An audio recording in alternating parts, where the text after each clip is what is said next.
I'm still as concerned as I have been, but I'm very pleased that the world's beginning to take it seriously. So in particular, they're beginning to take the existential threat seriously, that these things will get smarter than us, and we have to worry about whether they'll want to take control away from us.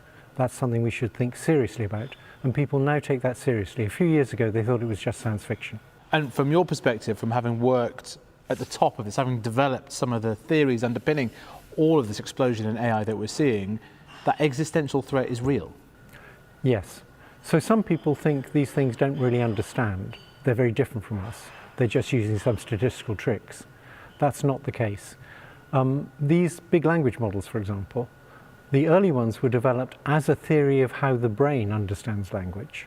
They're the best theory we've currently got of how the brain understands language. We don't understand either how they work or how the brain works in detail, but we think probably they work in fairly similar ways. What is it that's triggered your concern? It's been a combination of two things. So playing with the large chatbots, particularly one at Google before GPT-4, but also with GPT-4, they're clearly very competent. They clearly understand a lot. They have a lot more knowledge than any person. They're like a not very good expert at more or less everything. So that was one worry. And a second was coming to understand the way in which they're a superior form of intelligence, because you can make many copies of the same neural network. Each copy can look at a different bit of data, and then they can all share what they learned. So imagine if we had 10,000 people, they could all go off and do a degree in something, they could share what they learned efficiently, and then we'd have 10,000 degrees. We'd know a lot then. We can't share knowledge nearly as efficiently as different copies of the same neural network can. Okay, so the key concern here is that it could exceed human intelligence, indeed the massive human intelligence. Very few of the experts are in doubt about that. Almost everybody I know who's an expert on AI believes that they will exceed human intelligence. It's just a question of when. And at that point, it's really quite difficult to control them. Well, we don't know. We've never dealt with something like this before. There's a few experts, like my friend Yann LeCun, who think it'll be no problem. We'll give them the goals. It'll be no problem. They'll do what we say. Yeah. They'll be subservient to us.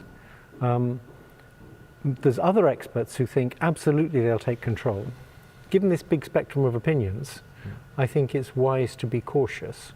I think there's a chance they'll take control, and it's a significant chance. It's not like 1%, it's much more. Could they not be contained in certain areas, I don't know, scientific research, but not, for example, the armed forces? Maybe, but actually if you look at all the current legislation, including the European legislation, there's a little clause in all of it that says that none of this applies to military applications. Governments aren't willing to restrict their own uses of it for defence. I mean, there's been some evidence, even in current conflicts, of the use of AI in generating thousands and thousands of targets. Yes.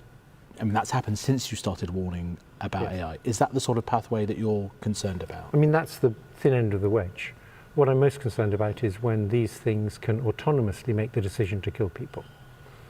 So, robot soldiers. Yeah. And those are coming. Drones and the like. And it may be we can get something like Geneva Conventions to regulate them, but I don't think that's going to happen until after very nasty things have happened.